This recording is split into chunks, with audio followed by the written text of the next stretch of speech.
Hi folks, it's good to be with you looking at the Gospel of Barnabas, and my name is Jason. Look at my website jasonburnspreacher.com and Royal Blood Ministries website, Facebook and Twitter, and Jason Burns Facebook and Twitter. We're looking at the Gospel of Barnabas, and it's used often by Muslims to prove Islam.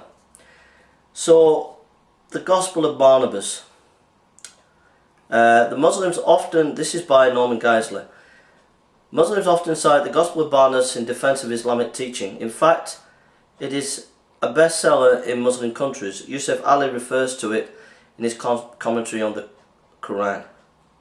Susan Anif, in her annotated bibliography on Islam, highly recommends it, saying within it one finds the living Jesus portrayed far more vividly in the character with the mission with which he was entrusted than any other New Testament Gospel has been able to portray him. It is called essential reading for any seeker of the truth. Typical of Muslim claims is that of Muhammad Atta Ruhaim, who insists that the Gospel of Barnabas is the only known surviving Gospel written by a disciple of Jesus. It was accepted as canonical Gospel in the churches of Alexandria up to 325 AD. Another Muslim author, M.A. Youssef, argues confidently that in antiquity and authenticity no other Gospel can come close to the Gospel of Barnabas. So this is the Gospel of Barnabas, an article by Norman Geisler. Evidence for the authenticity is lacking. First of all, the earliest reference to it comes from the 5th century work Dectorum Gelasium in AD 492, but even this reference is in doubt. However, there is no original language manuscript evidence for its existence. There is no text tradition whatsoever. By contrast, the New Testament books are verified by over 5,300 Greek manuscripts. Second, L. Bevan Jones notes that the earliest form of it known to us is the Italian manuscript. This has been closely analysed by scholars and is judged to belong to the 15th or 16th century, 1,400 years time after the Barnabas. Even Muslim defenders of it like Muhammad Urim admit that they have no manuscript of it before the 1500s. Third, this gospel is widely used by Muslim apologists today, yet there is no reference to it by any Muslim writer before the 15th and 16th century, but surely they would have used it had it been in existence. As Rogers observed, against the supposition that the Gospel of Barnabas ever existed in Arabic, we must set the argument from the total silence about such a gospel in the polemical literature of the Muslims. This has been admirably catalogued by Steinschneider in his monograph on the subject. Wright goes on to note that many Muslim writers who wrote books would no doubt have referred to such a work had it been in existence, such as Ibn Hassam, and etc. Fourth, no father or church of the Christian church ever quoted it from the 1st to the 15th century. If the Gospel of Barnabas had been considered authentic, it more surely would have been cited many times by some Christian teacher during the long period of time, as were all other canonical books of Scripture. What is more, had this Gospel even been in existence, authentic or not, certainly it would have been cited by someone, but no father cited its supposed existence for over 1,500 years. Fifth, sometimes it confused with the 1st century epistle of Pseudo-Barnabas, AD 1790, which is an entirely different book. In this way, Muslim scholars falsely allege there is support for it in an early date. Muhammad al-Rahim confuses the two books, thus wrongly claiming that it was in circulation in the 2nd and 3rd century AD. This is strange error, since he admits that there are listed different books of the 66 books, etc.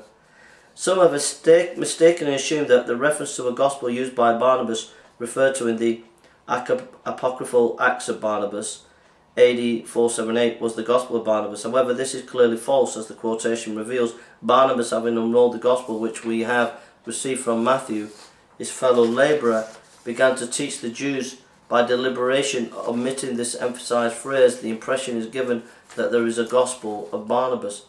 6. The message of the apocryphal Gospel of Barnabas is completely refuted by eyewitness 1st century documents that possess 5,000 manuscripts to support their authenticity. Namely, the New Testament, for example, is teaching that Jesus did claim to be the Messiah, etc. Seventh, non-Muslims should accept the authenticity of the Gospel of Barnabas. Seventh, no Muslim should accept the authenticity of the Gospel of Barnabas, since it clearly contradicts the Quran claim that Jesus was the Messiah. For it claims Jesus confessed and said the truth, I am not the Messiah. I am indeed sent to the house of Israel as a prophet of salvation, but after me shall come the Messiah. This is flatly contradictory to the Quran, which repeatedly calls Jesus the Messiah, the Christ, in Surah 5:19. Eighth, even Muslim scholars like Susan Hanif, who highly recommend it, have to admit that the authenticity of the book, quote, has not been unquestionably established, and that it is believed to be an apocryphal account of the life of Jesus. Other Muslim scholars doubt its authenticity too, for the book contains anachronisms and descriptions of medieval life in Western Europe that reveal that it was not written before the 14th century. For example, it refers to the year of Jubilee coming every 100 years instead of 50, as it was practiced before the time. The Gospel of Barnabas 82. The papal declaration to change it to every 100 years was made by the Church in AD 1343. John Gilchrist, in his work titled Origins and Sources of the Gospel of Barnabas, concludes that the only one solution can account for this remarkable coincidence. The author of the Gospel of Barnabas only quoted Jesus as speaking of the Jubilee year as coming every 100 years because he knew the decree of Pope Boniface. He added, but how could he know of this decree unless he lived at the same time as the Pope or sometimes afterwards? This is clear anachronism that compels us to conclude that the Gospel of Barnabas could not have been written earlier than the 4th century after Christ.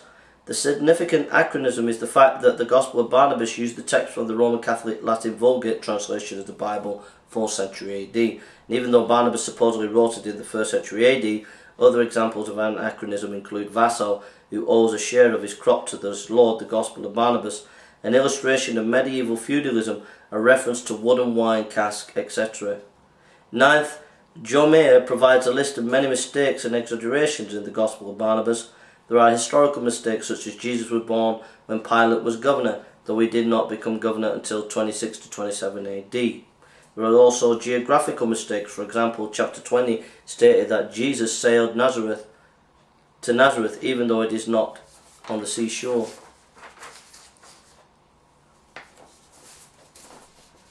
Likewise, the Gospel of Barnabas contains exaggerations such as chapter 17 mentions 144,000 prophets and 10,000 prophets being slain by Jezebel.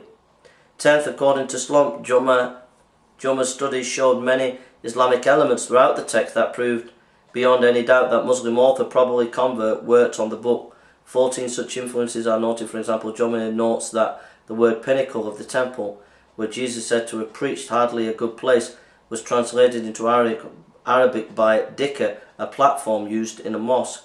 Also, Jesus is represented as coming only for Israel, but Muhammad for the salvation of the whole world. Finally, the denial of Jesus to be the Son of God is Quranic, etc. So, excellent little article there by Norman Geisler, and I think a few other scholars there on that. So, hope that's been a blessing to you on the Gospel of Barnabas. Don't believe the Muslims when they say the Gospel of Barnabas is more accurate than the 4 Gospels. The Gospel of Barnabas is a medieval forgery. That's the end of Islam for you folks. God bless you.